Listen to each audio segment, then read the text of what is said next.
ಪಿಲಿಪಿಲಿ TV. ಒಂದು ಊರಿನಲ್ಲಿ ಚಿತ್ರಸೇನ ಎಂಬ ರಾಜನಿದ್ದ. ಆ ರಾಜನಿಗೆ ಹೂದಾನಿಗಳು ಎಂದರೆ ತುಂಬಾ ಇಷ್ಟ. ಅವನ ಅರಮನೆಯಲ್ಲಿ ಬಣ್ಣ ಬಣ್ಣದ ಹೂದಾನಿಗಳನ್ನು ತುಂಬಾ ಸುಂದರವಾಗಿ ಜೋಡಿಸಲಾಗಿತ್ತು. ಹೂದಾನಿಗಳನ್ನು ನೋಡಿಕೊಳ್ಳುವುದಕ್ಕೆ ಒಬ್ಬ ಯುವಕನನ್ನು ನೇಮಕ ಮಾಡಿ ಆ ಹೂದಾನಿಗಳಿಗೆ ಏನಾದರೂ ಆದರೆ ಅವನಿಗೆ ಶಿಕ್ಷೆ ಖಂಡಿತ ಎಂದು ಎಚ್ಚರಿಸಿದ್ದ. ಒಂದು ದಿನ ಆ ಯುವಕ ಹೂದಾನಿಗಳನ್ನು ಸ್ವಚ್ಛಗೊಳಿಸುತ್ತಿರಬೇಕಾದರೆ ಅವನ ಕೈ ಜಾರಿ ಹೂದಾನಿ ಕೆಳಗೆ ಬಿದ್ದು ಚೂರು ಚೂರಾಗಿ ಹೋಯಿತು. ರಾಜನು ಆ ಸದ್ದು ಕೇಳಿ ಆ ಸ್ಥಳಕ್ಕೆ ಓಡಿ ಬಂದ. ಆಗ ರಾಜ, ಇದೇನು ಮಾಡಿಬಿಟ್ಟೆ? ಈ ಅಮೂಲ್ಯವಾದ ವಸ್ತುಗಳನ್ನು ಒಡೆದು ಹಾಕಿಬಿಟ್ಟೆಯಲ್ಲ, ನಿನಗೆ ಶಿಕ್ಷೆ ತಪ್ಪದು, ಇವನನ್ನು ನೇಣು ಹಾಕಿಬಿಡಿ. ಆಗ ಯುವಕ, ಮಹಾರಾಜ, ಹೂದಾನಿ ಆಕಸ್ಮಿಕವಾಗಿ ನನ್ನ ಕೈ ತಪ್ಪಿ ಬಿದ್ದು ಹೋಯಿತು. ನಿಮ್ಮನ್ನು ಬೇಡುತ್ತೇನೆ, ನನ್ನನ್ನು ಬಿಟ್ಟು ಬಿಡಿ. ಆದರೆ ರಾಜ ಆ ಯುವಕನಿಗೆ ಕ್ಷಮೆ ನೀಡಲಿಲ್ಲ. ನಿನ್ನ ಕೊನೆಯ ಆಸೆ ಏನು? ನಿನ್ನ ಜೀವ ಒಂದನ್ನು ಬಿಟ್ಟು ಬೇರೆ ಏನು ಬೇಕಾದರೂ ಕೇಳು, ನಾನು ಕರುಣಿಸುವೆ. ಆಗ ಯುವಕ, ಮಹಾರಾಜ, ನನಗೆ ಒಂದೇ ಒಂದು ಆಸೆ ಇದೆ ಎಂದು ಹೇಳಿದ.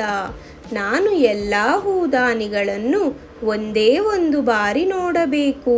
ಆಗ ರಾಜ, ಸೈನಿಕರೇ, ನನ್ನ ಅರಮನೆಗೆ ಹೋಗಿ ಅಲ್ಲಿರುವ ಎಲ್ಲ ಹೂದಾನಿಗಳನ್ನು ಇಲ್ಲಿಗೆ ತೆಗೆದುಕೊಂಡು ಬನ್ನಿ.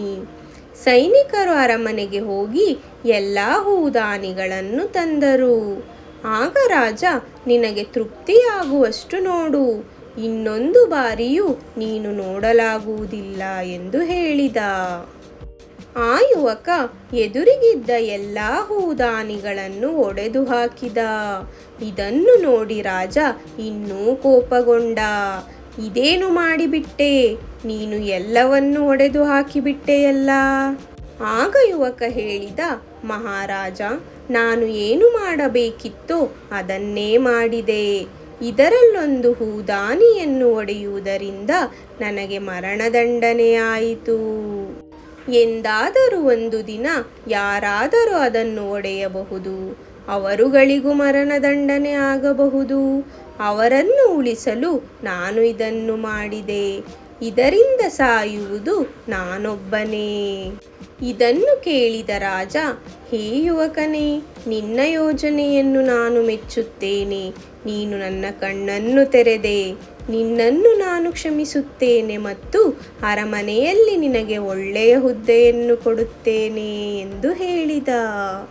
ಈ ಕಥೆಯ ನೀತಿ ಏನೆಂದರೆ, ಕೋಪದಲ್ಲಿ ತೆಗೆದುಕೊಂಡ ನಿರ್ಧಾರ ಎಂದೂ ಸರಿಯಾಗಿರುವುದಿಲ್ಲ. ಎಂದಿಗೂ ಆತುರದ ನಿರ್ಧಾರ ಮಾಡಬೇಡಿ.